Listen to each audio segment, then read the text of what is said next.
Hello, everyone, and welcome to Table Talk Sports.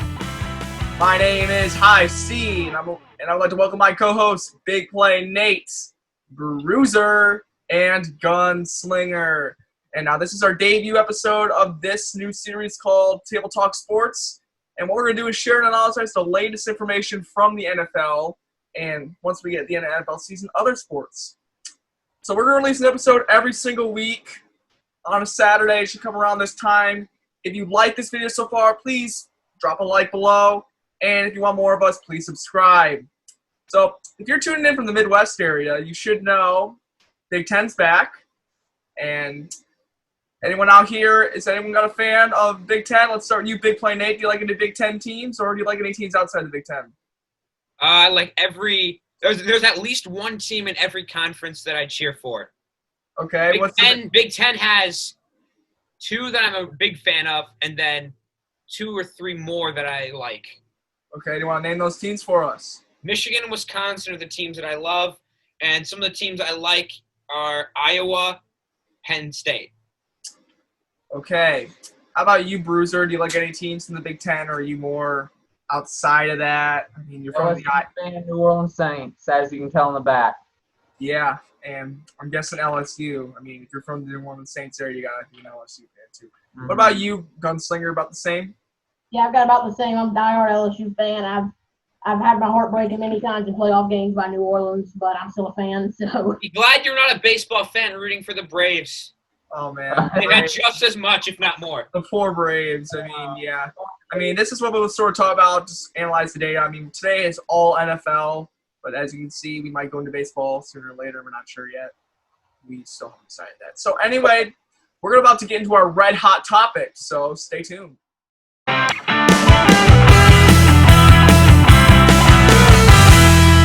right, it's time to go into our red hot topic. Now, what this really is, we're going to talk about the biggest story from the week. So it might have been from Thursday's game. It might be coming up, or it could be happening just in the midweek.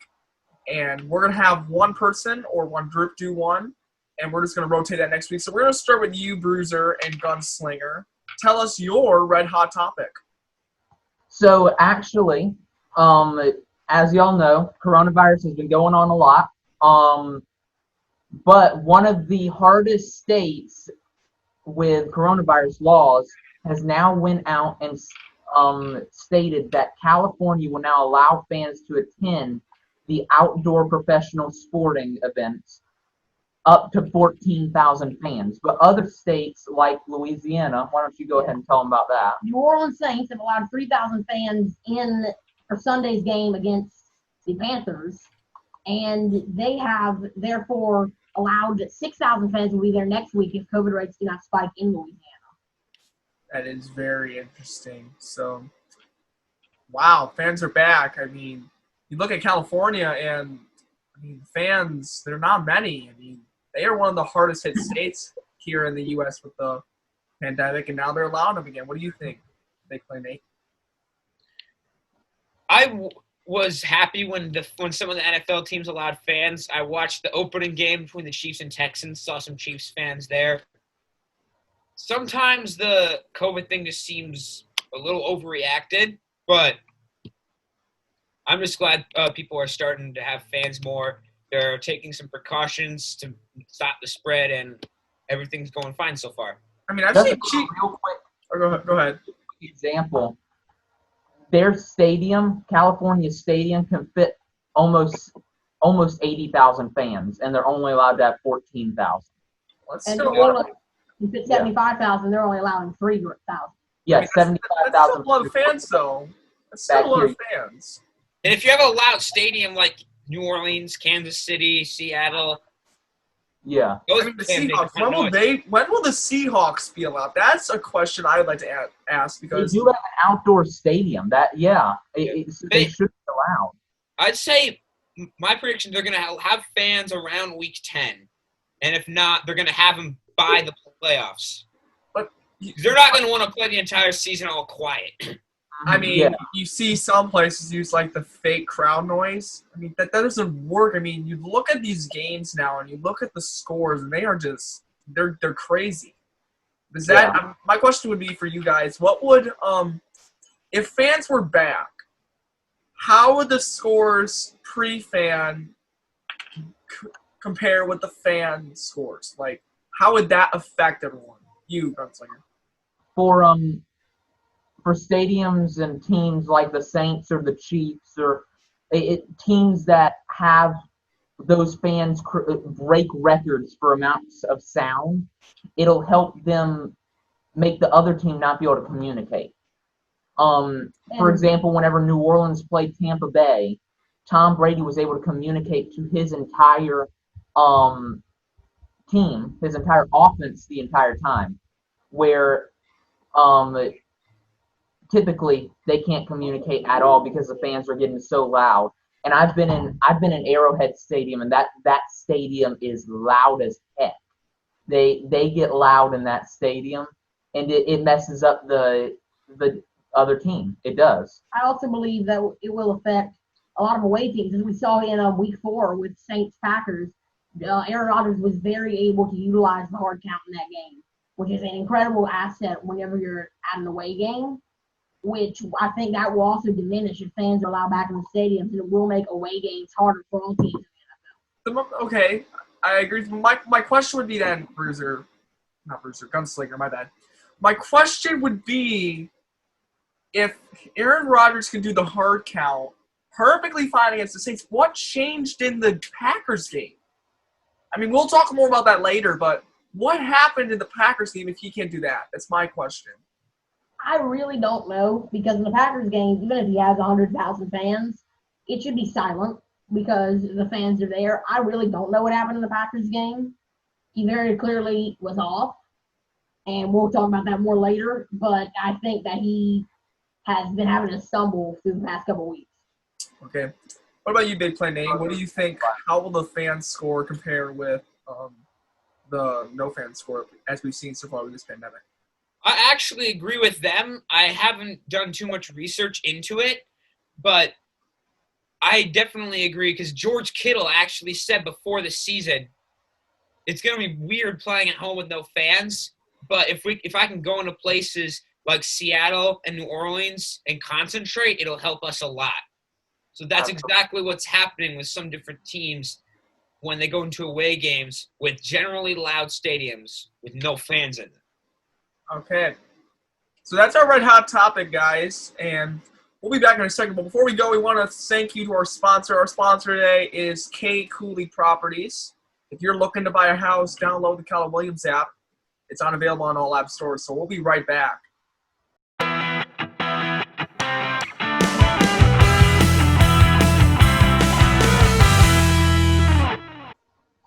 Well, hey, we're back. Thought you enjoyed that commercial? I at least did. I don't know. Well, it's time for What the What. Now, you might be asking, what does this even mean? This is where we talk about the weirdest, craziest, funniest stories in the NFL, and we're going to analyze them for you. We're going to start with Big Play Nate. Can you give us your What the What? My What the What is 7 letters. The NFC East. What the what? Can you explain a little bit more on that? What the what?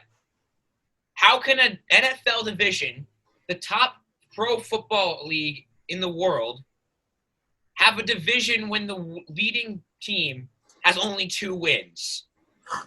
That's a what the what right there. I mean, I guess maybe the Cowboys at 2 and 3. We all thought they could be better. Looking at this preseason, but maybe COVID, not having Dak Prescott, Zeke. That's another what the what if we want to talk about that another time. But almost on back-to-back drives. I mean, something's up. I don't know if it's Mike McCarthy. Maybe it is. I mean, you might be like the bad luck. Jason Garrett was in that system for what, 8 years? Garrett wasn't good. But they bring in Mike McCarthy now, who has never been in that system, and in the first year, COVID happens where he can't practice at all. Also, what's happening with now everybody losing faith in Andy Dalton? I think Andy Dalton could actually take this division back, and I think he can run it back. earlier before we started airing the show, I was looking at earlier plays, and Dalton was just getting wrecked. I mean, Budda Baker was just wrecking him all day long. I mean, I think they're going to need someone like Amari Cooper, CeeDee Lamb. Maybe they need their defense. Someone needs to step up for them. Now, Dalton can make the throws. It's the fact that he was bad in Cincinnati because his great supporting cast was constantly injured. If his three receivers plus tight end Jarwin can stay healthy, and Zeke can quit the fumbling issue that he had against Arizona, which I have to laugh about because I don't like the Cowboys, but if they can finish that, if they can clean everything up, then they have a shot at the playoffs, even in this weak division. I mean, although I say that Andy Dalton might be able to bring the division back, I still have more faith in Philadelphia at this point. I think Philadelphia is going to end up winning the division with a 6-9-1 record. Okay. I'm New York. That's a little low. I was going to give him one more win, maybe. I'm New York. It's Carson Wentz. Carson Wentz just has to stay more consistent. He has talent. We saw that last year, but he just has to stay consistent because you saw all the games they've lost. He's been making inaccurate throws and all that. And then against New York, even though they barely won, he was a lot better than he's been in previous games. You talk about stay this consistent. What? I mean, go ahead. I'm sorry. Go ahead. If he can stay this consistent, Philadelphia will take it from the Cowboys. So there's a lot of factors going into this.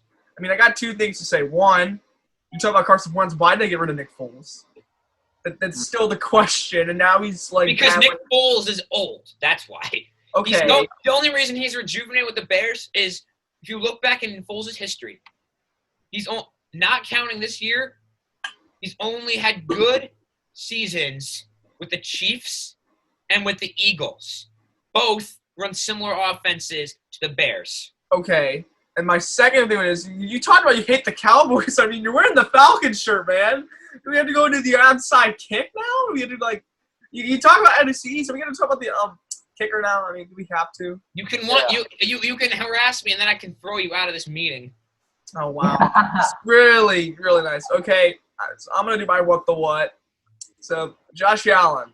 I mean, we all thought he's gonna be great. He's gonna be amazing. Was used to weather, right? So he went to Wyoming. He's crying out loud. He went to Wyoming, and then against the Chiefs, he threw under 150 yards. I think it was like 142 or something.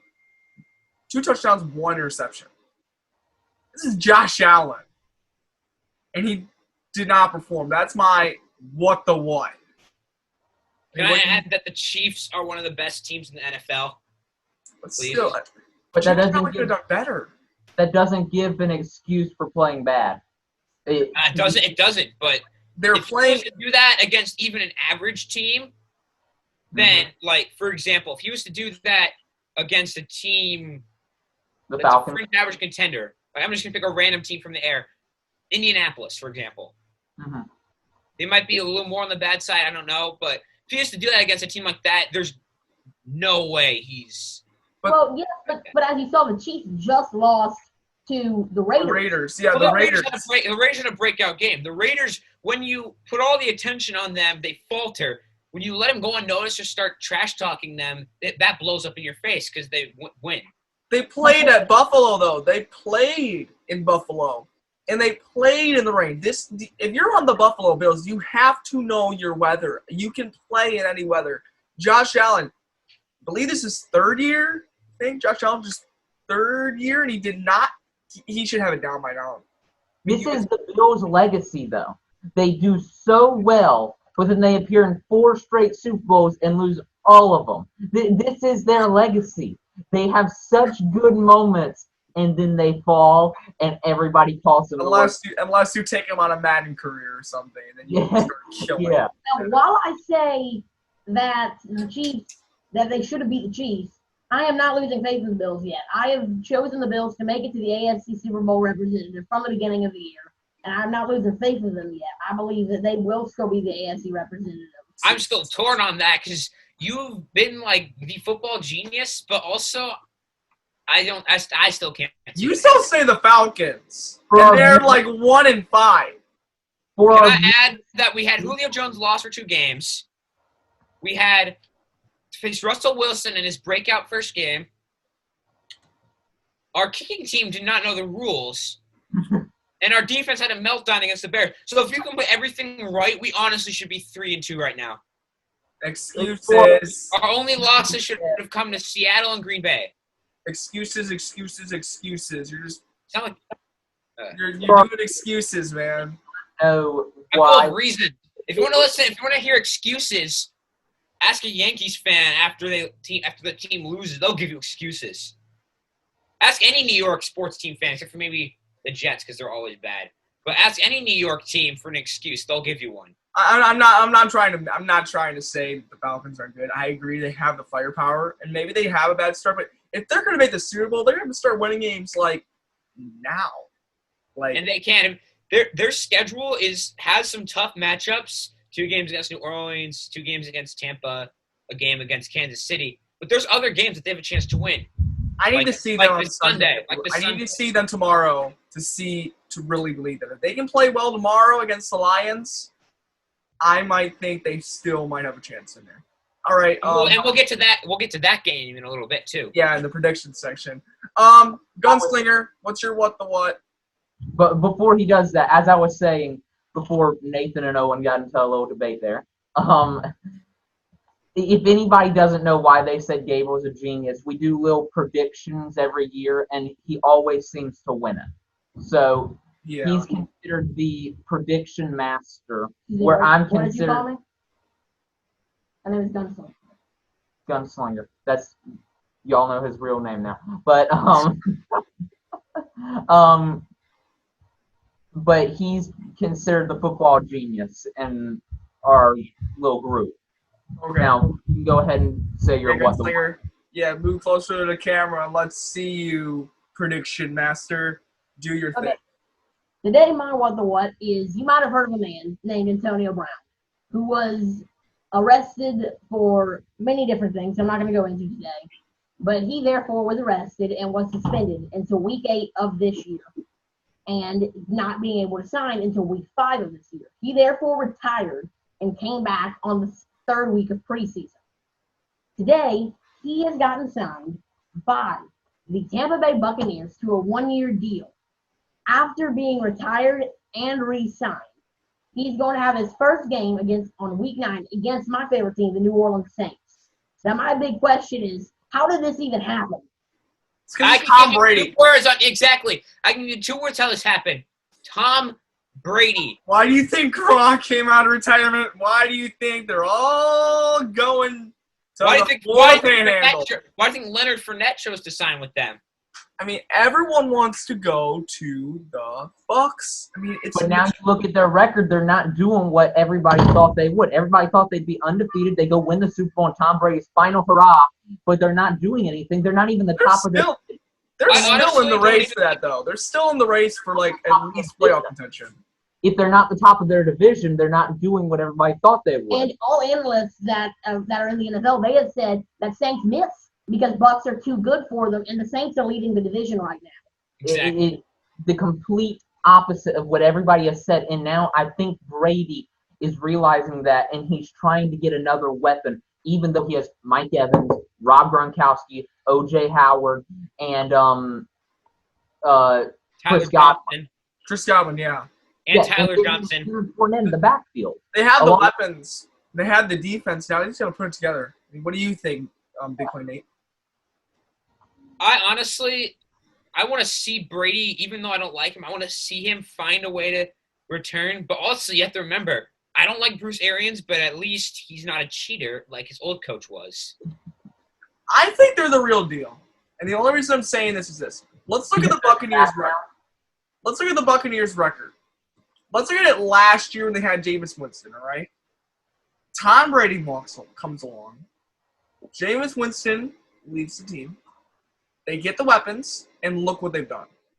They have just done amazing. That's all I can say. I mean, Tom Brady is the GOAT. Excuse me? I hold firm to that. He is the GOAT. And I'm going to say why. First off, he's won more Super Bowls than Joe Montana.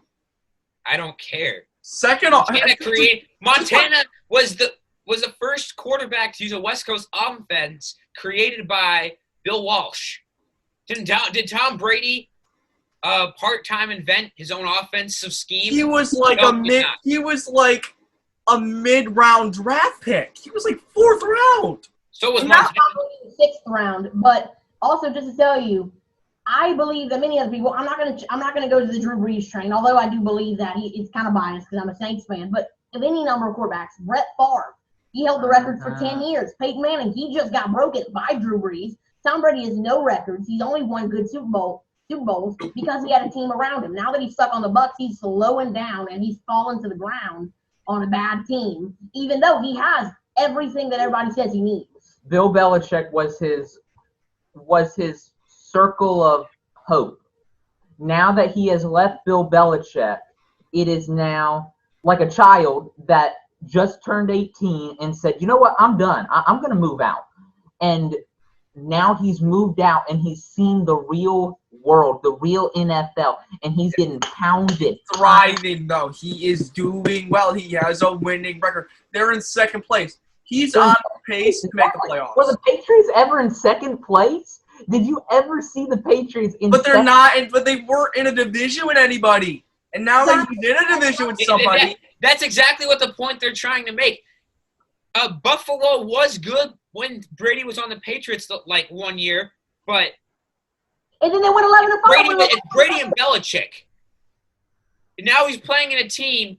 Sorry, now he's playing in a division with New Orleans. You know what they have. Atlanta, they're starting to rise up now that Julio's back from injury. Carolina's having a pretty good year too. I want you all. Okay, I will let you say that. When 4 teams have a shot, Carolina, Atlanta have small shots. But at the beginning of the season, all teams had at least a 2% shot of the playoffs. Then I will agree. Okay, let me say this. Let's come back to this. I'll just say this. When they all make the playoffs in I don't know when the playoffs is, 2 months, maybe even later than that, I will say why Tom Brady is the GOAT. Just simple as that. We need to be going on what. We just got off topic there. Yeah, all right. Final what the what. Sorry, listeners. Yeah, that's our bad. Final one. Bruiser, give us your what the what. So, all of y'all have heard of the New York Giants, obviously. All of y'all know who their quarterback is, Daniel Jones. Well, you know that he's a pocket passer, right? During the Eagles face-off with the Giants, they do a read option, and Daniel Jones decides to run. Holy cow, he breaks through. He is wide open. He is running down the field. He is going to get the touchdown. Wait. He's tripping. He falls at the 5-yard line. No touchdown. He runs 80 yards and tackles himself. 80 yards and tackles himself. What the what? Why? This is why the Giants never should have drafted a zero-role quarterback. I actually am going to defend Daniel Jones because he actually can run. It's the fact the offense was designed for him to be a pocket passer, and he has the mobility to move when guys are pressuring. But last year he lost that sense. That's why he got sacked a ton last year, and got a ton of hurries. This doesn't resolve around his being sacked. This doesn't resolve around him passing. This resolves around him being wide open, nobody within 10 yards of him. He is wide open, running down the field, and he trips at the 5-yard line and doesn't win the game. I do agree with you. That did not change the game, first off. They ended up scoring a touchdown on that drive. But as well as that was a very bad play by Daniel Jones. But I do not believe that he is as bad as everybody says he is. He was placed into an offense. The offense didn't build around him because he was placed where Eli Manning was. Exactly. And Manning's a pocket passer. Okay. Had to be there. Eli Manning wasn't as bad as you think he was. First off, he did win 2 Super Bowls against. This is not about Eli Manning, man. This is not. We're talking about Daniel Jones. Eli Manning wasn't bad, but yeah. Yeah. All right. So this is our what the what section. That's our what the what section. It's fantastic. I died out laughing whenever it happened. because you don't see that in the NFL. You don't see somebody trip at the 5-yard line. I've seen it, but once every 3 years. Yeah. All right, so this is our What the What section. Definitely more of a debate section than the What the What section. So apologies for that. When we come back, we're going to go into our news files section. We're going to talk about what happened this week and how we can analyze and predict what's going to happen in Week 7. So don't go away. Stay tuned.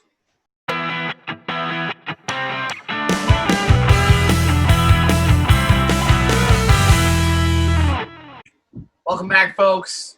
It's time for the news files. And what we're going to talk about is we're going to recap the week. What happened?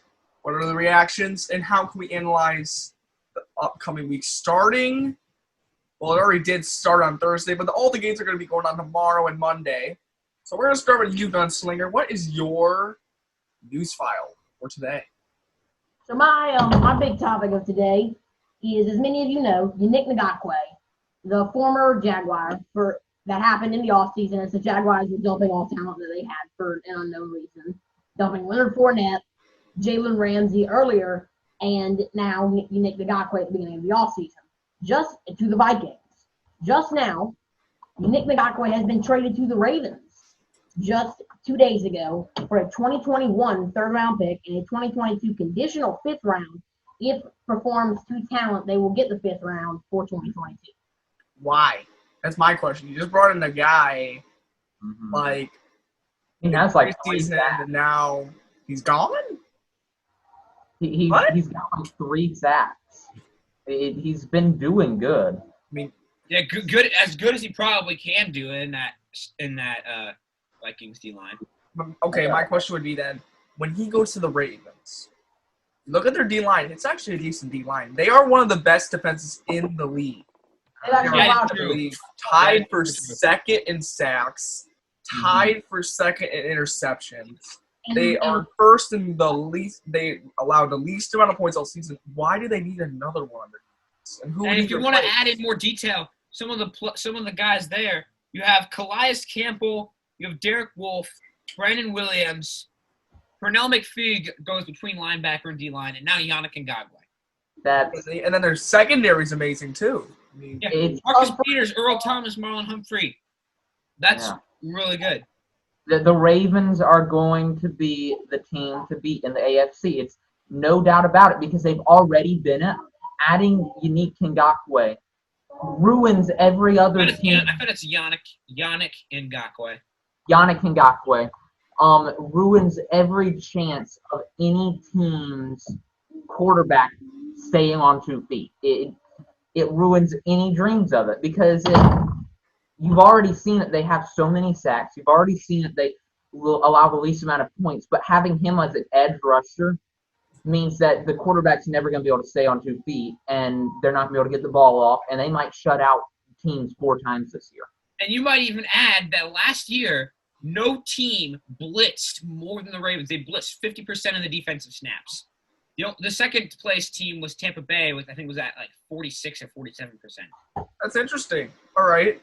So that was Gunslinger's topic. My topic, well, it's a Cinderella story. I mean, let's go back in time to about 3 years ago. Bulldogs versus Crimson Tide. They're down. They put in a guy named Tua Tagovailoa. And what does he do? He wins to a national championship, and then he gets drafted 5th overall by the Miami Dolphins. Well, on Sunday, in the 4th quarter, he made his NFL debut, and he looked good, really good. And that my question would be then, is this a sign that he's not going to start, or is this just well, here's your playing time? What about you, Big Play Nate?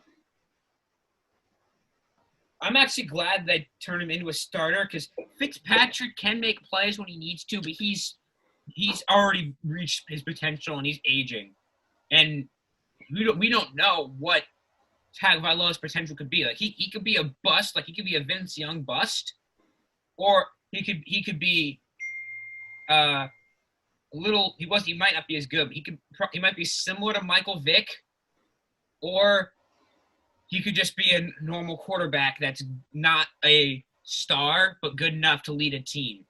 Okay, what are you about? I mean, I got Slinger Bruiser. What about you? I'm an LSU fan. I've been an LSU fan my entire life. But whenever Tua started playing, I was a Tua bandwagon. I did not like Bama, and I was wishing that he would leave Bama. But I loved Tua, and I loved him whenever he went to the Dolphins. One of my dearest friends is a Dolphins fan.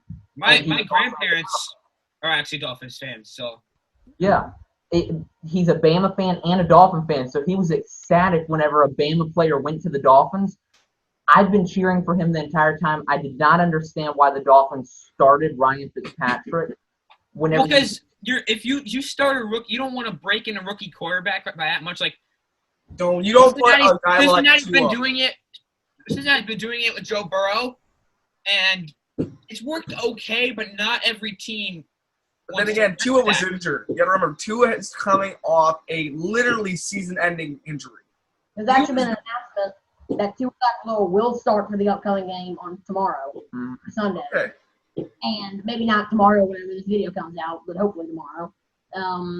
And my train of thought is I would rather go 4-12 rolling the dice and trying to than go 7-9 sticking with Fitzpatrick for the entire year. Like the Dolphins typically do. They typically go 7-9, get the worst draft pick you possibly can have because they miss the playoffs, and it's dead center of the draft. 16. My question would be this, then.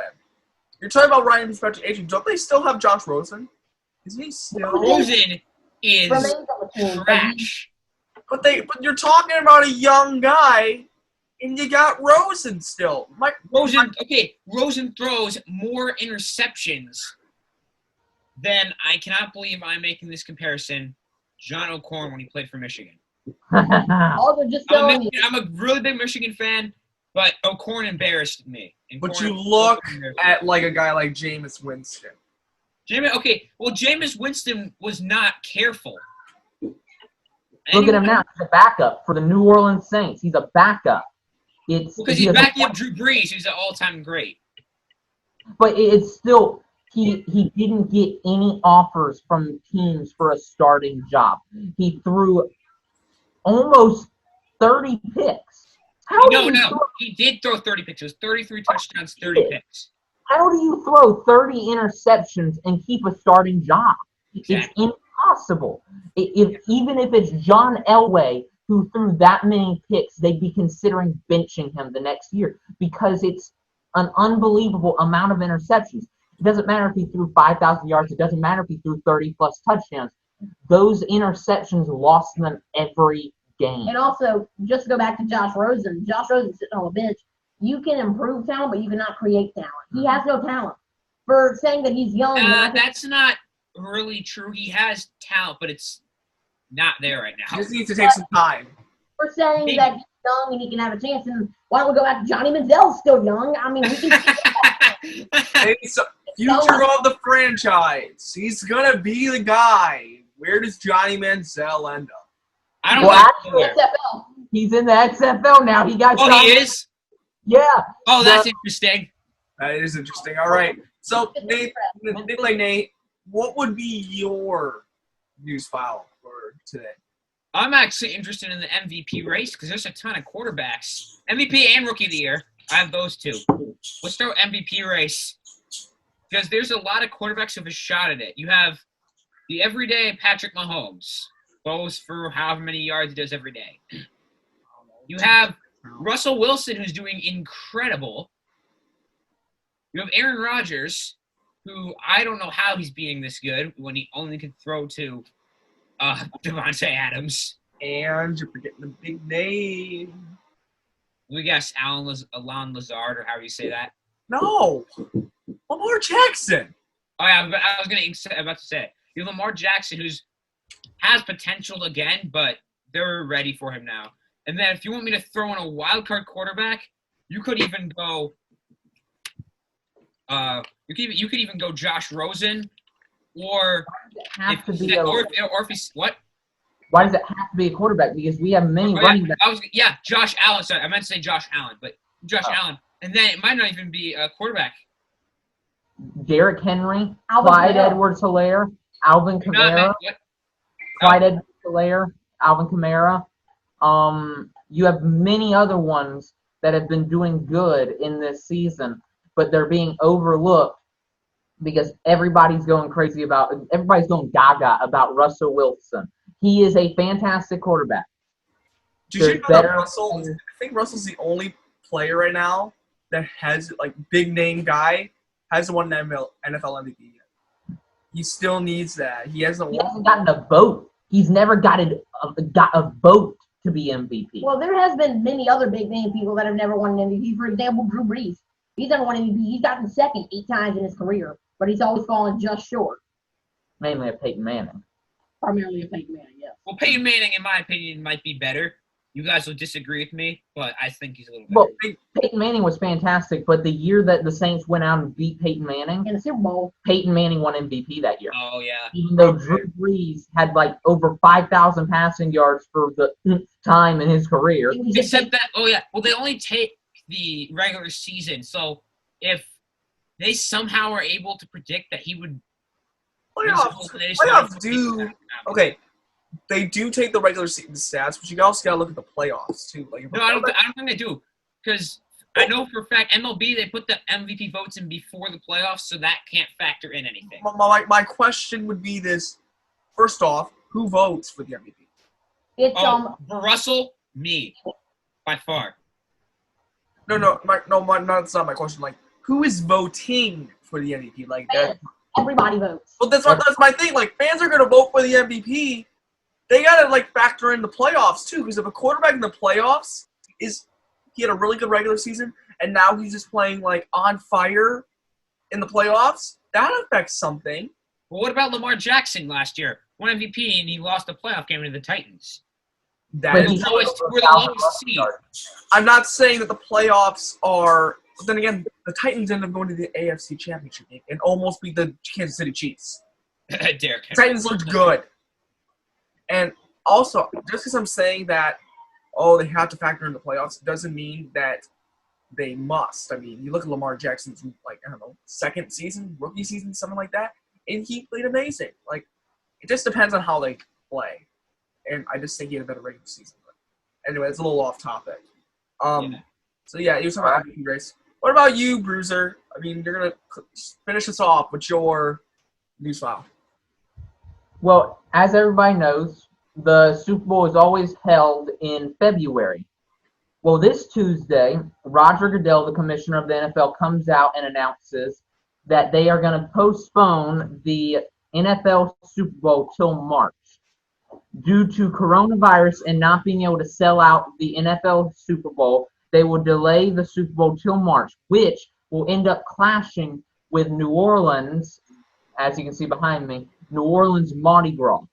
Now, New Orleans has announced that if it clashes with Mardi Gras, they will not air the Super Bowl.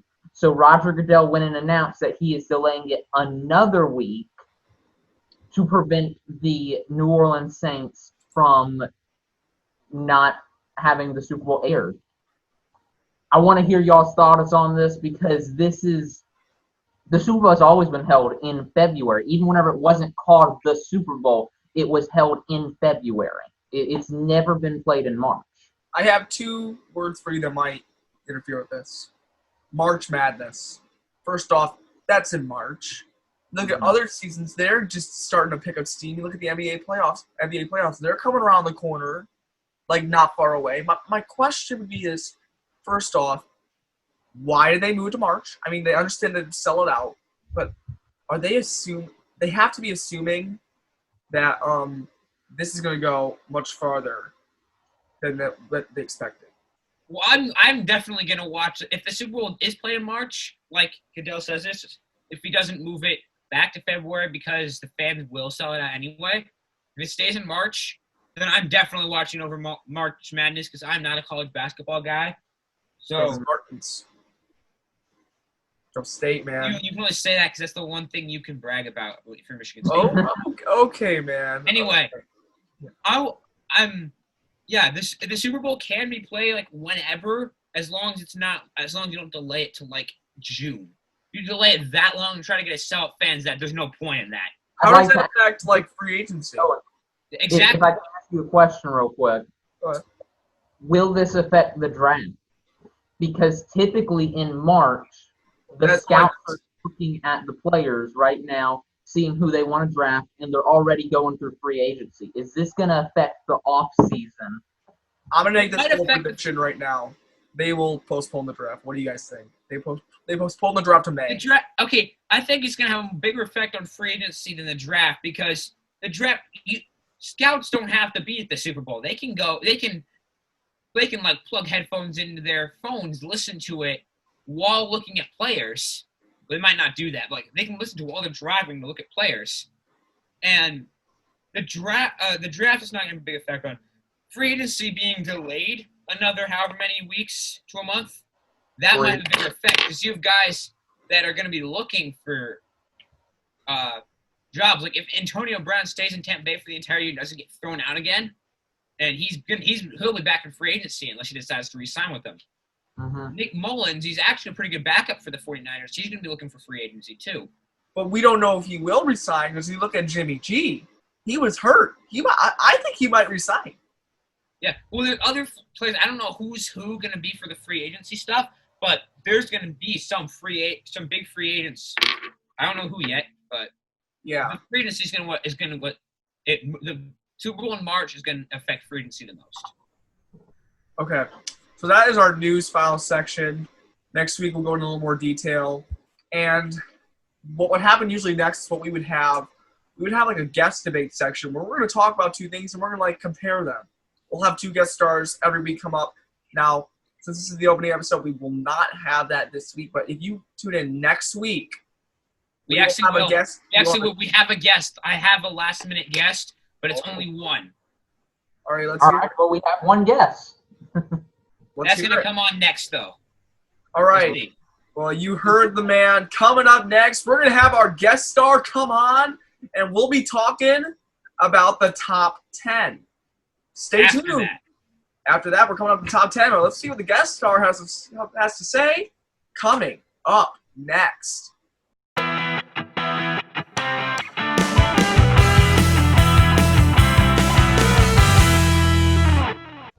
Hey, welcome back, guys. Well, before the break, Big Play Nate, he told us that he's got a special guest star for our debut episode of Table Talk Sports. Big Play Nate, introduce him. So, this is my dad. So, guys. Everyone who's listening to Joe. And we're going to discuss an issue that has gone on for a very long time, actually, ever since maybe it was back in 2013 when this started, when a quarterback by the name of Colin Kaepernick or Kaepernick, however you want to pronounce it, started taking a knee during the national anthem to protest against the United States' unfair treatment of Black Americans. I brought him on because he knows about some sides, some elements to it, and we're going to ask him a couple questions about what he thinks about this. So go ahead. We can each pick a question to ask him, and then I might have more if we don't cover those. So first question is, in your opinion, is it right? Is it right to take a knee when the national anthem is played? Yes. I would say no, it's not right. There's two things we have to distinguish here. One is, what is the First Amendment? The First Amendment is about free speech. Do I believe it should be illegal against the law to take a knee during the national anthem? No, I think, we have freedom of speech, for a reason. However, do I believe it's wrong? Absolutely. We've had one of the most unique, or probably the most unique country in the history of the world.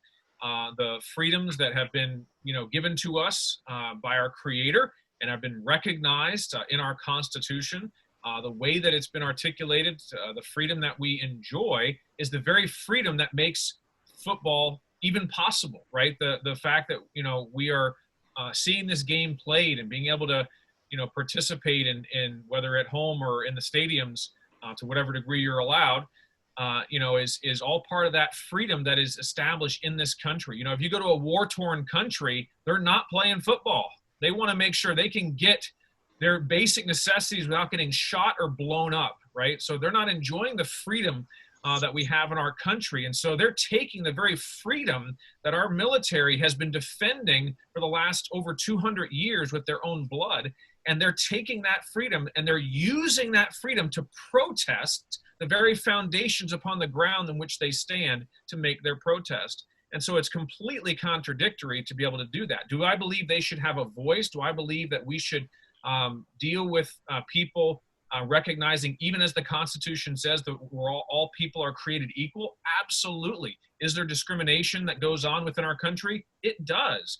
But to say that the way that we're going to protest that, the way that we're going to bring a focus upon the need that we have to treat one another as human beings made in the image of God, it's to say that we're going to dishonor our flag, we're going to dishonor our country by kneeling down in protest against the very country that established the freedom that you're protesting. It makes absolutely no sense. So in this country, it should not be illegal to bow the knee. But guess what? This is a sport and this is a business. And I have the absolute right to say, guess what, NFL? When you support these liberal ideas that are completely contradictory to America, and you want to encourage people to take a knee when our national anthem is played, guess what I get to do? I get to switch off the TV and say, bye-bye, NFL. I'm not going to support you anymore. And I haven't ever since Kaepernick started doing that. I have no interest in people that protest our country using the very freedom by which it's been provided to them. And so I'm completely against it. I think it is ungodly. I think it's immoral. I think it is not accomplishing what they hope it will accomplish. It's just dividing our country even more and making race an issue that's more divisive than it was before they took their knee. Okay. All right. More questions. I actually have a question for you. Actually, you go ahead, Bruiser. Go ahead. All right. So you were talking about what you believe. You were talking about how this is a business. So why don't I put you in the perspective of, let's say Roger Goodell is fired and you are now the new commissioner.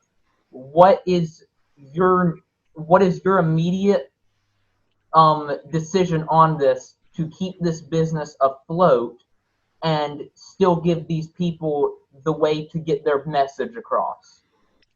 Well, are they hired to be football players, or are they hired to be political spokespeople? I'm trying to remember what their job description says. I'm pretty sure it says they're supposed to play football. So when their politics becomes a much bigger deal to them than their football playing, then I would communicate to them remind them of their job description. Okay, I have a question for you. So earlier when this whole Black Lives Matter thing was beginning, we saw Colin Kaepernick come out and he was saying that his kneels back in 2013 were peaceful. And then Drew Brees was saying that it was peaceful. And now you look at guys like, I don't know, Matthew Stafford, Drew Brees, all these guys that, like, we don't think of as, like, people that are Black Lives Matter. And they really don't. They just want to stand with their black teammates. What do you say to those players that are just saying that they're doing this peacefully? Yeah, I don't have a problem with the fact that they're not, bringing the riots that the cities, have, people in these cities that have been, stirred up and destroying, people's businesses as if that's a way to show that racism is wrong. I mean, that's completely contradictory. So I'm very glad they're not imitating some of that violence, on the football field and, harming other players to show that they're against racism. That wouldn't make any sense. So I'm totally in support of a peaceful protest, but to say that this is the platform that we should be making this case, as someone who's been hired to play football, as a owner of a team, I would have the right to, as I said, remind them of their job description and say, we didn't hire you as a political activist. If you want to play football, play football. This country is about freedom. This country is been established to give us the ability to have this game. And so we need to honor the country that has plenty of lives, black, white, Hispanic, Asian, every race and ethnicity has their blood spilled on the battlegrounds of different wars to defend the freedom that we have. Those lives need to be honored. And so I think what they're doing does not accomplish what they think. They're turning off more people than they're inspiring. I have one more question. So let's say you've been talking about freedom this entire time. They have the freedom to say what they would like, but let's put you in the position of an owner. And if you are the owner and you own this team and you believe that it is morally wrong, as you do you think that it is correct if they do not listen and they continue to do their political activists after you remind them that they are playing football here? Do you believe that it is okay to fire them due to them taking this stance? And if so, or if not, why? Sure. Yeah, I think, as I said, this is a business, right? I mean, the vast majority of the NFL is more about money than it is about football. I guarantee you that. You can see proof of that in far too many places. And so, recognizing that they're harming the label of a team, they're harming the label of the NFL, that they're losing more people than they're gaining by these protests. So at what point are we going to recognize that this political activism is actually harming the game that they're hired to play? And so if they would recognize that as an owner, I would explain these things. I would tell them that you are absolutely free to have these particular beliefs, but you're not going to use the label of my team to make this your platform. You were not hired for that. And so if this is what you continue doing, there's different ways of communicating things. I would say, that there's people that have communicated a variety of things throughout history, and I'm all for free speech. Please don't get me wrong, right? But the way that this is actually harming things and dividing people more than it's uniting them, yeah, I think that's destructive to the game and harmful to the label, whatever team I'm owning. Absolutely. Yeah. Thank you for coming on. Yes, thanks, guys. So much. This has been a interesting section of our episode. Yeah, well, I'm really, really interested to see how you guys do. I'm super excited for this first episode and very honored to be on it. So thanks, you guys, for what you're doing. And I want to add that he does not support the kneeling, as he said, but that does not mean he does not love the game of football. He still throws the football to me because I love playing as a wide receiver. So Yep. Yes, and I love that. Love the game. All day long. No way you're catching it on me, man. So Jonathan, Laura, everyone, thanks for coming on to the show today. Thanks, guys. Next week, we'll have another guest star coming on. We haven't decided just cut yet. You'll just have to tune in to see. Coming up right after this break, we will have to go into our final section, sadly. We're going on to our final sections. One of the final sections of the day. We're going into the predictions. It's time to predict what's happening tomorrow. Who's going to win? And yet again, we'd like to thank Keller Williams Realty and K. Cooley Properties for sponsoring this video, specifically K. Cooley Properties. Interested in buying a house? Don't forget to download the Keller Williams app. Available on all your app stores. We'll be right back. Welcome back. Well, we just had a really good interview with Jonathan Laura, who's our guest star today. We're about to go into our section on predictions, but before we do, we would like to talk about what we're going to start up next week. And we'll continue through the rest of our episodes. It's called the Analyst Top 10. And Big Play Nate is going to introduce that and explain what that does. So, in my opinion, and I've read this somewhere too, that it's like I feel like the urge to rank a top 10 everything, mainly sports things, is one of the highest human impulses. So, every week, we're going to announce a new top 10 list of everything NFL.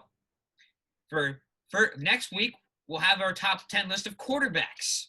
We'll see how it stacks up to yours. And if you want to add in your choices, you can type it in the chat box or write it down and see how our choices next week compare to yours.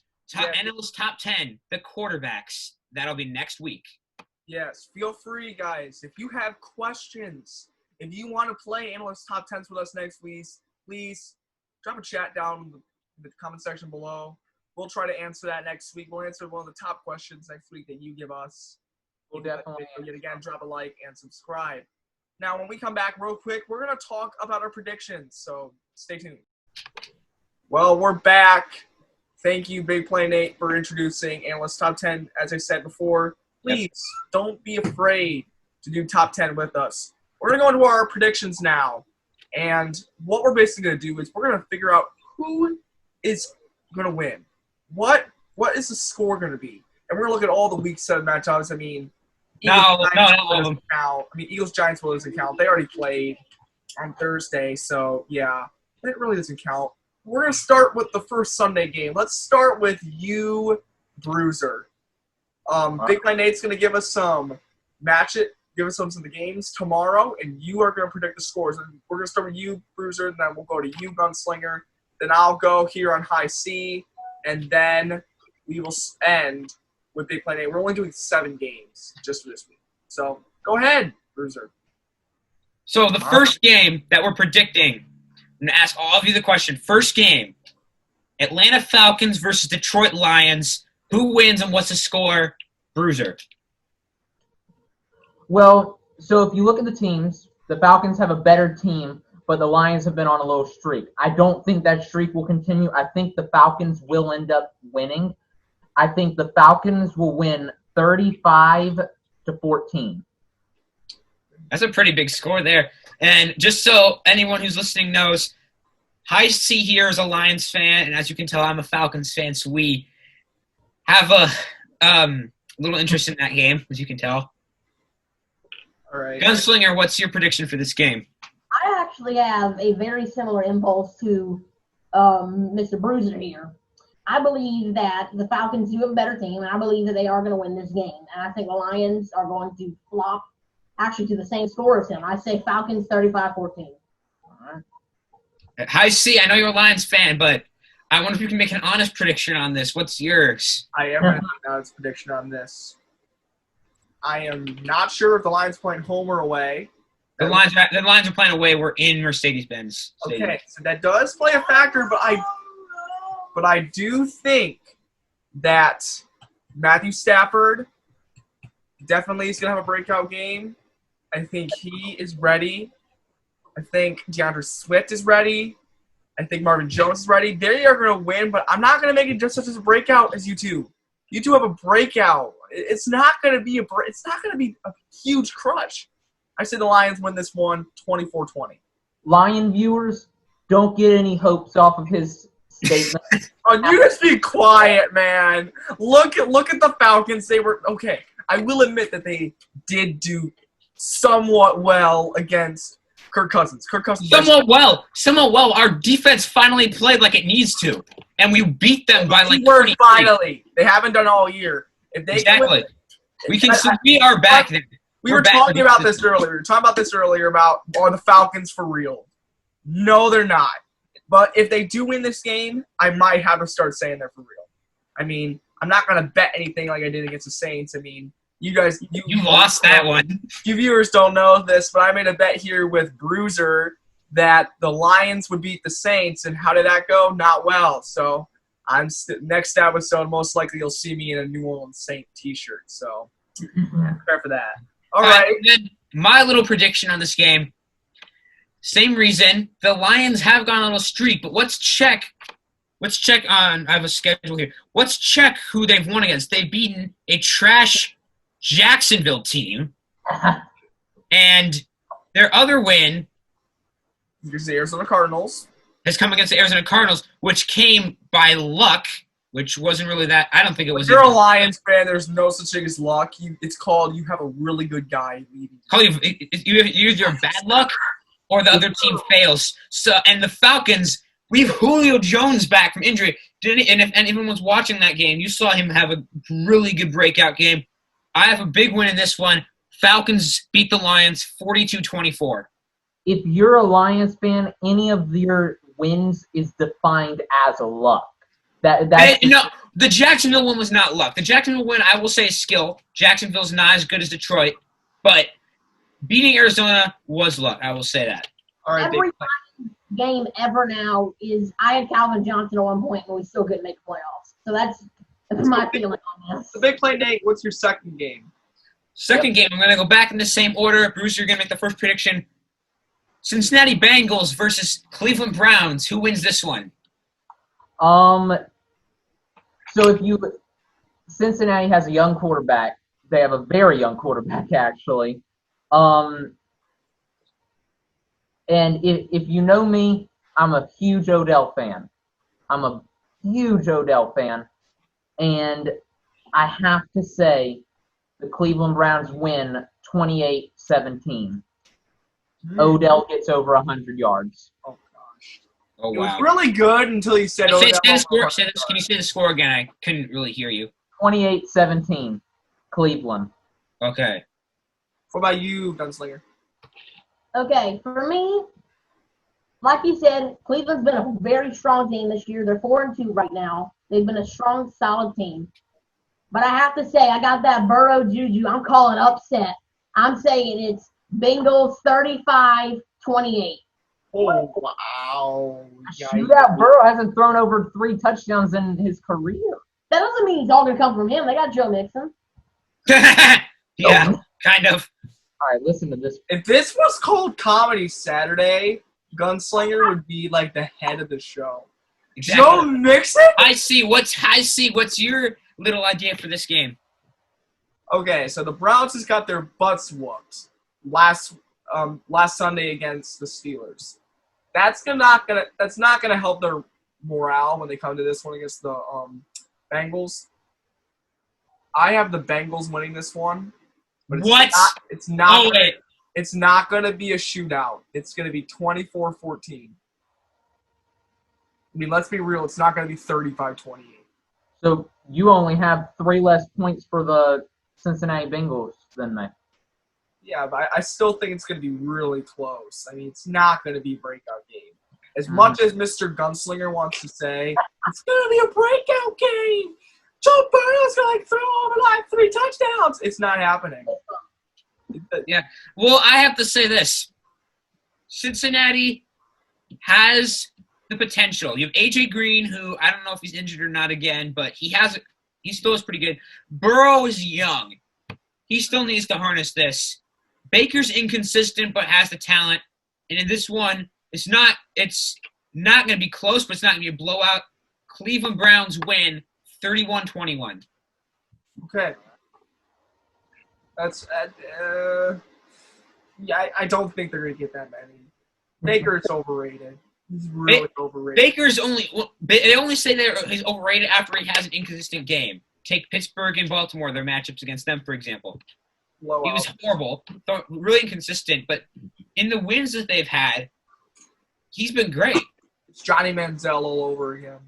Manziel was nowhere near as good in the NFL as Baker is now. Baker's not nowhere near a Hall of Famer. He's nowhere near a Drew Brees. But he's not Josh Rosen. He's not Josh Rosen. He's not Johnny Manziel. He's not at that. All right, so what's our next game that we're predicting? Our next game, this is probably one of the most anticipated matchups. Tennessee Titans versus Pittsburgh Steelers. Bruiser, what is your little thing for this? So why don't we go ahead and dig a bit into this game? The Tennessee Titans have Derrick Henry. They did fantastic last year. They lost to the Kansas City Chiefs within Patrick Mahomes' quarter. But the Pittsburgh Steelers have one of the best defenses this year. If you saw their last game, they kept the Browns in check the entire game. Pittsburgh has just been playing out of their mind. And I have to go Pittsburgh over Tennessee 35-7. Oh. What? By that much? Yes. Okay, you're insane on that game. You're insane. That's more insane than me saying that the Lions are going to win. That's just the honest truth. That's close. It's around the same thing because the Lions are not going to win. But neither the Bengals. So if the Steelers do win, they're not going to win by that much. Okay, what's your little thing for this? Is going to pass to the rookie wide receiver. What's his name again? Chase Claypool. Let's see. Can I remind you something else, though? Can I remind you something? The Titans will have Adoree Jackson covering him or Malcolm Butler. And if they get past that, they have Kenny Vaccaro and Kevin Byard as safety. Going against the young rookie. Kevin Byard is one of the best safeties in the AFC. All right, let's see Gunslinger's prediction. What does Gunslinger think is going to happen today? I mean, against the Steelers. I agree with what he said. just to correct you a little bit, Bruiser, the Titans did not lose to the Chiefs. They actually beat the Chiefs. They are undefeated. They're the last two undefeated AFC teams remaining in the AFC. Sorry. And although I love Titans this year, No, I was talking about last year. Okay. Talking about last year. Sorry. I have been on the Steelers bandwagon all year. I thought they are going to be a strong team. I think the only team that actually has a chance to beat them are the Bills. I think they're the one team that might actually be able to beat them. My prediction is 21-0 Pittsburgh. Oh my God! What is with the block? That's even more insane. 0? I'm calling a shutout. What? Okay. This is a little off topic, but fantasy-wise, I'll let my Derrick Henry run all over. I mean, this is my prediction right here. It's going to be a shootout. It's going to be Derrick Henry, James Conner. It's going to be Ben Roethlisberger, Ryan Tannehill. It's going to be a blowout. Battle of the old guys. Yeah, final score, Steelers win 42-35. What is it with the Steelers winning, people? Because the Steelers have a defense, and that's what's going to help them. I'm not saying that they're Steelers going to have have shutouts like those two think. I'm saying that they're just going to win. Okay, yes, the Steelers have a defense, but do you know who else has defense? Last year in the AFC wildcard, the Patriots had the best defense of the regular season last year. But it's Derrick last year. Henry ran all over them. Derrick Henry proved in that game and against the Ravens that he can run over good defenses. Titans win 28-24. We're not saying Derrick Henry isn't good. We're saying the Steelers' defense is just better. Okay. Yeah, well, here's the thing. Henry proved he can carry a team, not only just run over a good defense. He carried the Titans over two of the top 3 teams in the AFC. He was the reason that they destroyed. That he was one of the reasons they destroyed. Not destroyed. He was one of the reasons that they beat. Sorry, I'm blanking. Yeah, he was one of the reasons that they beat New England. He was the reason they beat Baltimore. He can beat Pittsburgh's defense. Okay. And even if they're so focused on him, there's still A.J. Brown and there's still Corey Davis. All right. That's fair. What's our next game, Mr.? Our next game. This one, I had to pick because I had to fill in another game. This is Texans versus Packers. Ooh, I think we know Who's who. gonna win this? Yeah, Bruiser, who's your pick for this? So, what I've been doing the entire time is I've been saying good things about each team. I don't think I can do that with the Texans. They trade DeAndre Hopkins. They barely win a game. They fire their head coach. Their new head coach did win a game. I'll say that. Their new head coach did win a game. That's one good thing. But the Packers, come on. The Packers, Devontae Adams is coming back. Aaron Jones is coming back. Aaron Rodgers has been balling out. He has a grudge now that he lost last week. The Packers are going to whoop the Texans' tails 42-14. That's a pretty bold score, though not unreasonable. Okay. What about you, Gunslinger? I am going to say that the Texans have been a horrible destruction, just garbage. Packers did lose last week. I think it was a fluke. I think Rodgers is going to do much better this week. I think Aaron Jones is going to blow up. I think that Packers take the win by 28-7. Just to tell Texans fans, I'm sorry. I'm sorry that you're a Texans fan. I'm actually a Texans fan. I'm a little disappointed, but yeah, well, you saw this last time. They probably should have beaten the Patriots in 2016. They just had Brock Osweiler as a quarterback. I don't see why. And then the next year, I did not follow NFL, but looking back, I probably would have had them in the Super Bowl. They went 4-12. Yeah. So they've shown that they have talent, and they blow up in times in your face. So this is just one of those years. What do you have? So, we can go to the Buccaneers-Packers, who got blown out. Rodgers got blown apart. Who is going to be coming back as an angry man?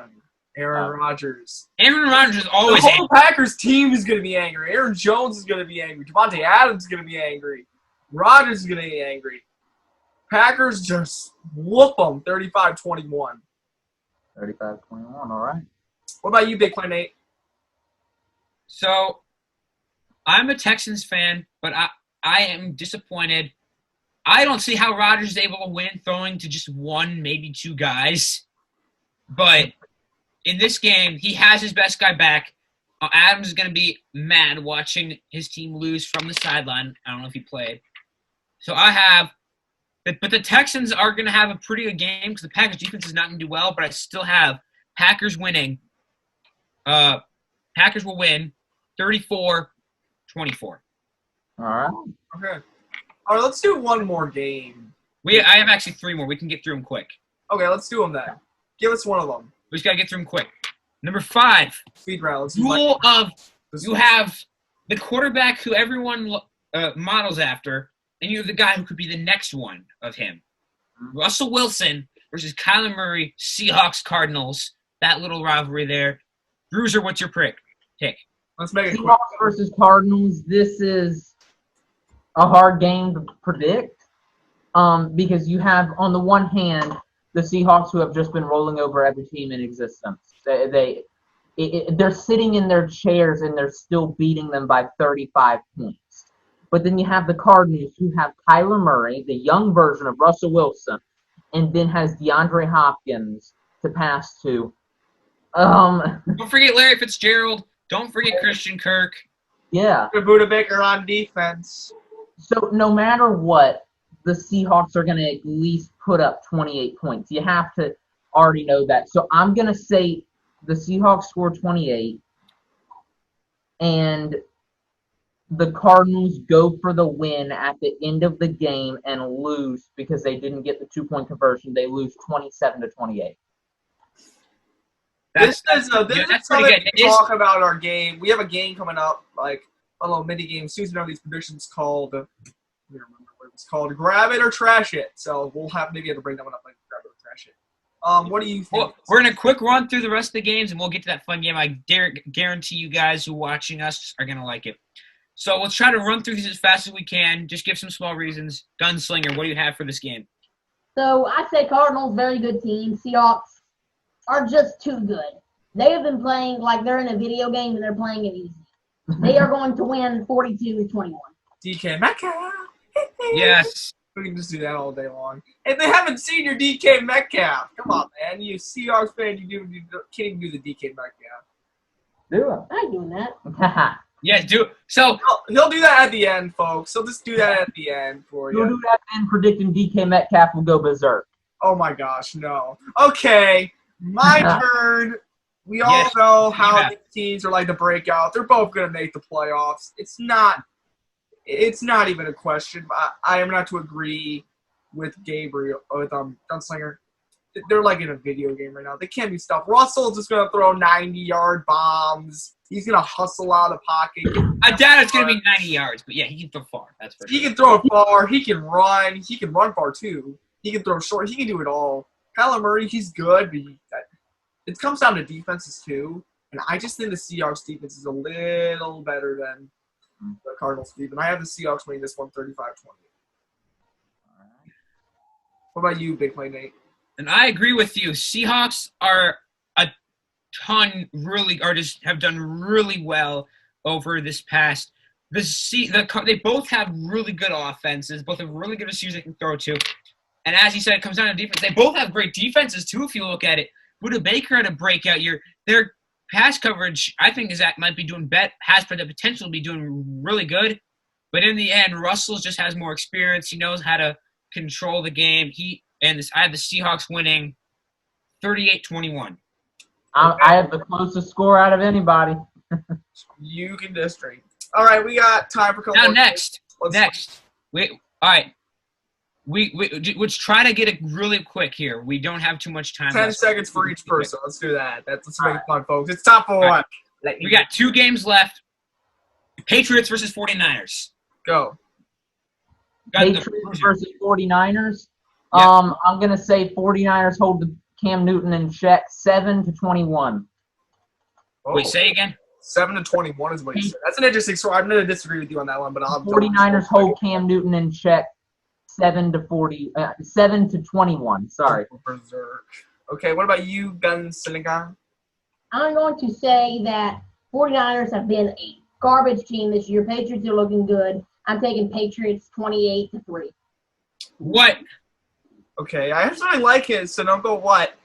I think Newton and the Patriots are just playing berserk as well. I mean, yes, they've had the whole COVID issue, and they are coming off a loss against the Broncos. What?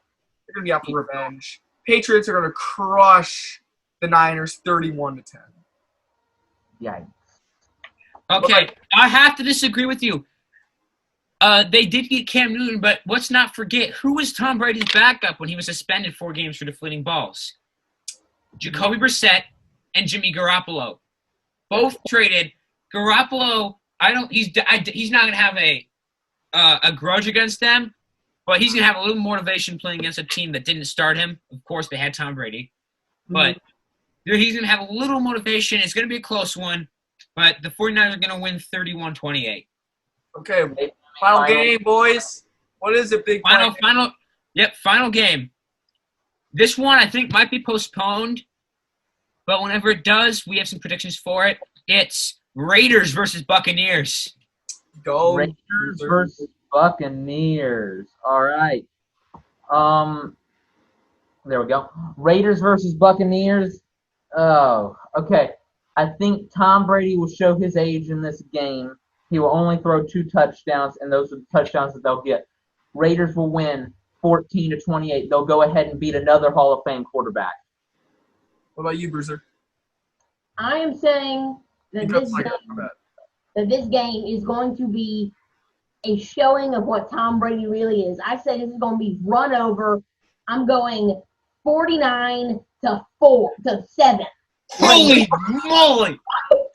What? Okay. Gabriel, you are okay. I know we said at the beginning, around in the middle of the show, this is that he's off. He's gonna get all of them. Watch it. He's gonna get all of them. Okay. I might make a bet with you on getting all of them right. Ooh, making bets, boys. We're making bets. Okay.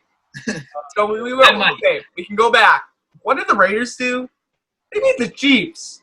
Yes, the Buccaneers just destroyed Aaron Rodgers and the Packers, but they're going to get real close, but it's not that they can't get the dub. I'm going to give the Raiders winning this one 35-31. All right. It's a pretty close score. I had the same thing. Everyone is not sure about both these teams. Beginning of the year, we saw them in opposite places. Guaranteed the Bucs are not trash, but they're not undefeated.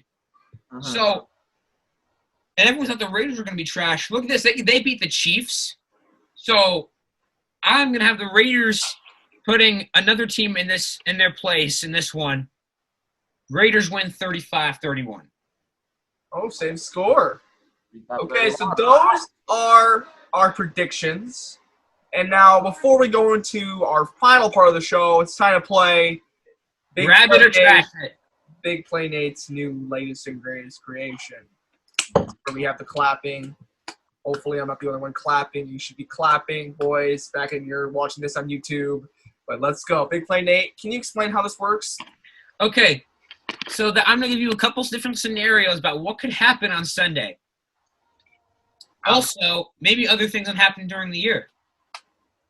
First, this is going to be one that might happen during the year. Grab it or trash it. The Seahawks are the only undefeated team. Actually, I'll give you 2 scenarios.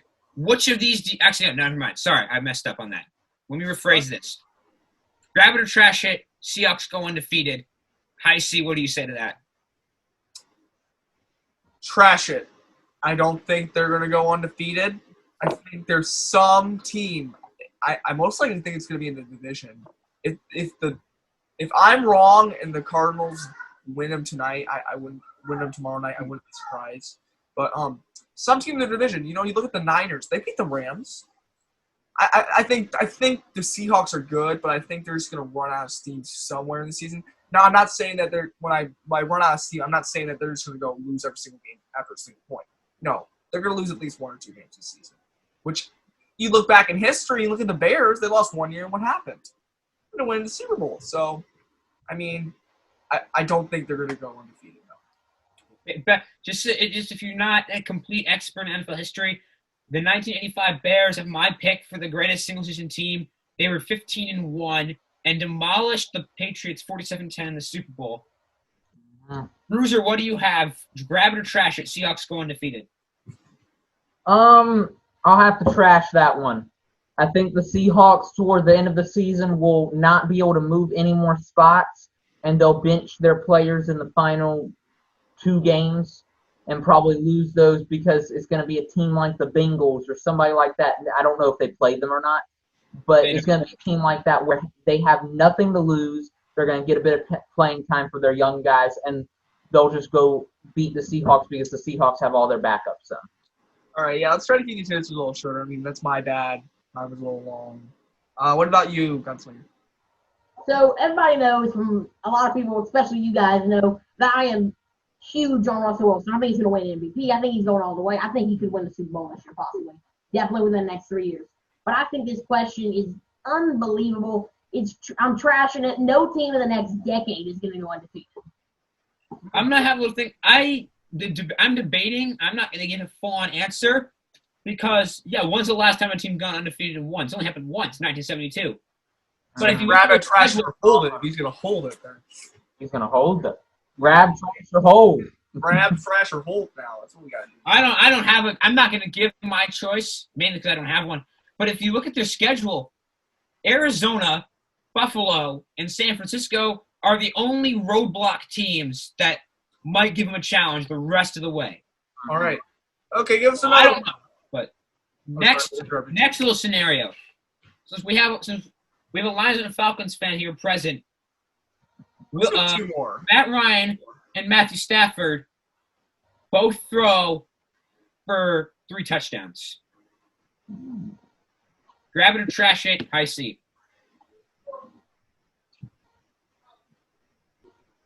I'm going to – I don't know. My score says they're not going to. But now that I'm thinking about it, I say it could. I'm going to say trash it. I don't think they have 3 touchdowns in them. 2, yes, easily. And they can throw over 200 yards. I just don't think they have 3 touchdowns in them. It's either going to be Matt Ryan that throws under 3. One of them could easily hit 3. I just don't think both will hit 3. So I'm going to say trash it. All right. Bruiser, what do you say to that? All right, so I'm going to have to trash this, but I'll tell you why. Matt Ryan's definitely going to throw over 3 touchdowns. I think the Lions are only going to score 14 points. Maybe Adrian Peterson runs for 1 touchdown, but I'll tell you this. Matt Ryan and Matthew Stafford are both going to pass for over 200 yards. I'll grab that. I'm grabbing that. That's a good follow-up to that. Okay, Gunslinger. Gunslinger, what do you say? Grab your track. I agree with him. I have the same score as him, 35-14, so I think Matt Ryan obviously throws over 3 touchdowns. But I say Matthew Stafford is going to be shut up. He's not going to throw 3 touchdowns. I think that he might not even throw 200 yards. I'm going trash it. All right, let's do one more. How about you? All right, okay, one more? Oh, wait, you didn't answer Big Play. You didn't answer. Yeah, okay. I don't – you can ask me, and so I can answer that. I honestly – I'm not giving a straight answer on this. I'm not giving a straight answer on any of them because I'm the one who's asking the questions here. But they both have 3 touchdowns in them for the game. The thing is, Matt Ryan easily 3 touchdowns. Matthew Stafford, he actually can. It's just all the fact that if his running game fails, like it's done in the past, he's going to go more to his star receivers, Kenny Galladay.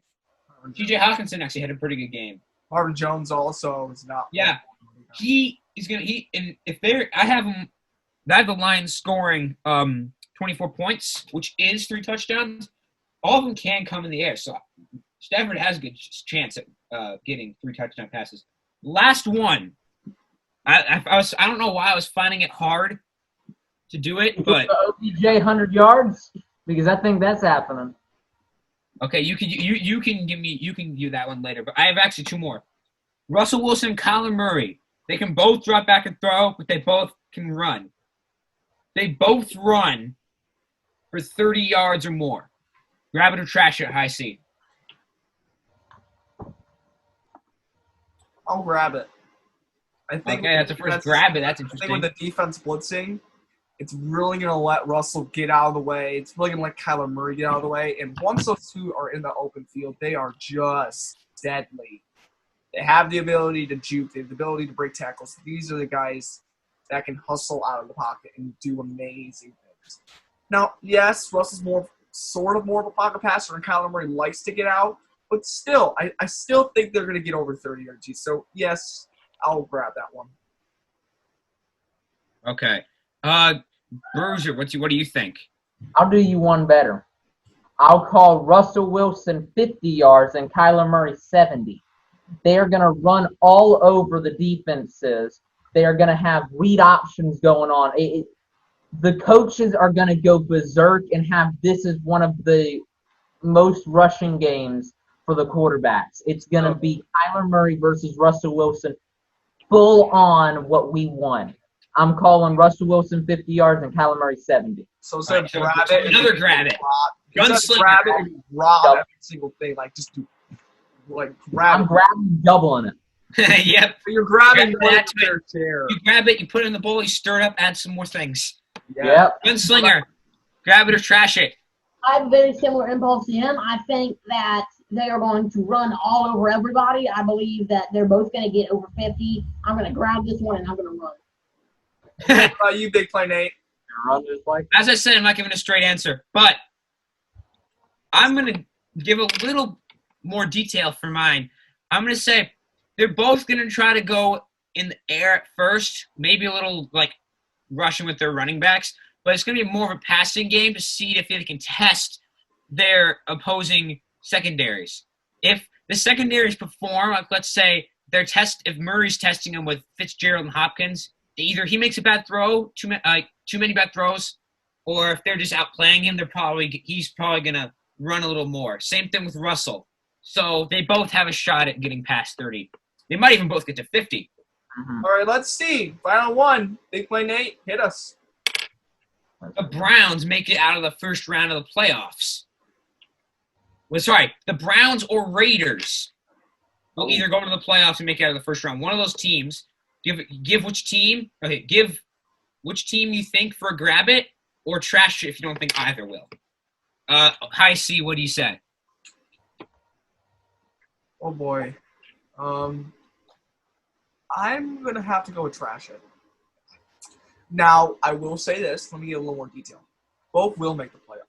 One of them, I would say more like the Raiders. Raiders will make the playoffs. I don't think they'll get the wild card. Unless they're playing someone.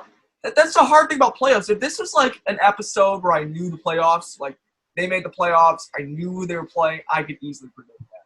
But I don't know who they're playing, and I don't know how their seasons will go, so I'm going to say trash it. All right. Bruiser, what do you say?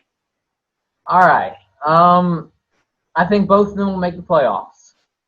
I think the Browns will lose in the first round due to not having experience within the past few years of playoffs. I have a little itch. I have a little Raiders itch here. I think the Raiders are going to make it to the AFC Championship and lose to whomever is in there. I think the Raiders are going to do fantastic this year, and nobody will ever question Derek Carr's talent again. And this is what we call insanity. The Browns the last part about Derek Carr, not happening. The other stuff could happen. The Browns might lose to the Raiders. They might. That'd actually be fun to see. That would be fun to see. I'm going to grab it for the Raiders, and I'm going to half grab it for the Browns. Okay. Gunslinger, what do you say to this? We have 1-1. Who are you going to even out? I believe that both teams will make the playoffs with a solid record, 9-7-10-6. And I think both are going to lose. I'm going to trash this. I think both are going to fall immediately. I don't think Carr's good enough under the pressure. I think the Browns are too inexperienced. I think Carr chokes and loses by over 20. I think the Browns just don't stand a chance. I mean, if you watch ESPN Monday Night Football, you know that section. Like, come on, man. Yes. Yes, Oh, yeah. that's Derek Carr in his prime. So that was our predictions and our All right. grab it or trash it. We're going to come back in just a few seconds, so don't go away. We're going to make our final statements. Don't go anywhere.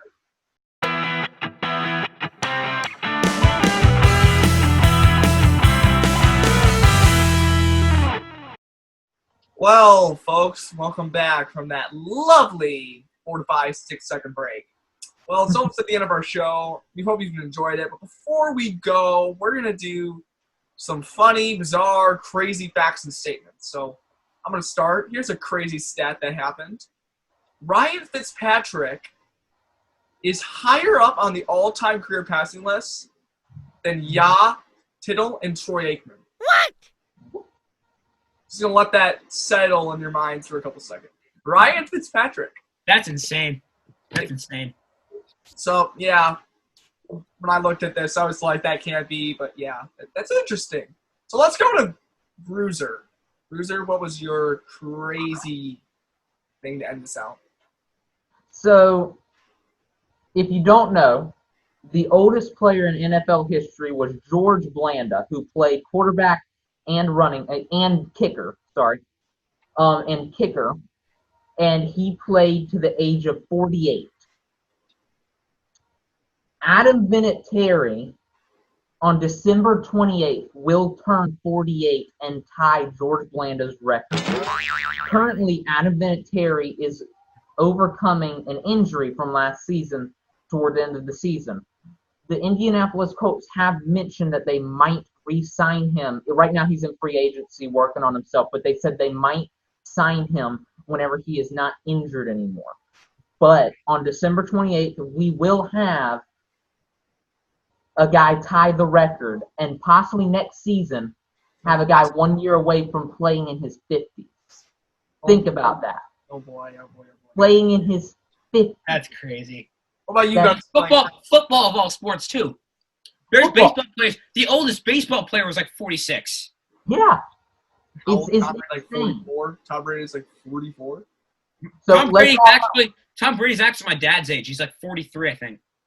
Okay. let's all hope that Adam Vinatieri gets signed and plays till he's like 55. You got to dress up as Indianapolis Colts fans if that happens. I'm doing that if that happens. Okay. I like the Colts, but I'm not dressing up. Also, I don't know if he is my dad's age. I'm not 100% sure on that. We'll have to fact check My that. dad might be younger. I'm not Actually, sure. we'll fact check that and tell that for you guys. I'm not Gunslinger, telling anyone, though. hit us. What's your fact? So my fact is that about the Browns. The Cleveland Browns, as you know, have been a historically horrible team throughout the past 30 years. The last time they were good was with Jim Brown in the 80s, and they made the playoffs. Jim Brown was not okay. Jim Brown was the 50s. 50s. Okay, fine. They were good in the 80s though. In the They were. 80s, 86 is the last time they made the playoffs, and they have been a shoving down team ever since. My fact today is that the Browns, sitting at 4-2, have won four games out of the first 6 for the first time since 1994. Ouch. That ain't good. That ain't good at all. Okay, and finally, to end us off, come on, Big Play Nate. Give us something big. I actually have two things. One's a stat, one's a belief or an opinion. A stat. Everyone will probably admit Lawrence Taylor is the greatest linebacker of all time, if not greatest defensive player of all time. I'm looking at this career sacks list. Jared Allen has more sacks than Lawrence Taylor. 200. Interesting. No. Lawrence Taylor's 132.5 sacks. Jared Allen is 136. Oh, the top record is 200. Sorry. Top record's 200, but I'm just saying on the stat list. On the stat list, yeah. And All then right. the final one. Any of Yeah. you Falcons fans out there will probably agree with me. Anyone else who does not know about the Falcons might not even know who this guy is. But I believe Tommy Nobis, a linebacker for the Falcons, should be elected into the Hall of Fame. No. He is He good. was drafted out of the University of Texas, 1965. He was he played middle linebacker, I think, on the inaugural Falcons team, which were trash. But his rookie season on one of the worst teams in the NFL, he collects 296 tackles. Who? He goes on to not get under 100 tackles his entire season, his entire career with the Falcons until his last couple of years. Interesting. And Derek Brooks, he was a linebacker for Tampa Bay Buccaneers. I think he might be in the Hall of Fame. And Nobis, what meant as much to the Falcons as Brooks meant to the Buccaneers. That is my number one final statement. That's an interesting final statement. So, that's it, folks. That was our first episode of Table Talk Sports. We hope you liked it. If you did like this video, and please drop a like down below. We would really appreciate that. And if you want more of us, please subscribe. Get notifications. Hit the little bell at the bottom right next to the subscribe button. I don't know where it is. I don't know what your console looks like. So anyway, my name is Ty C. These are my co-hosts, Big Play Nate, Bruiser, and Gunslinger. We're going to see you next week on Table Talk Sports.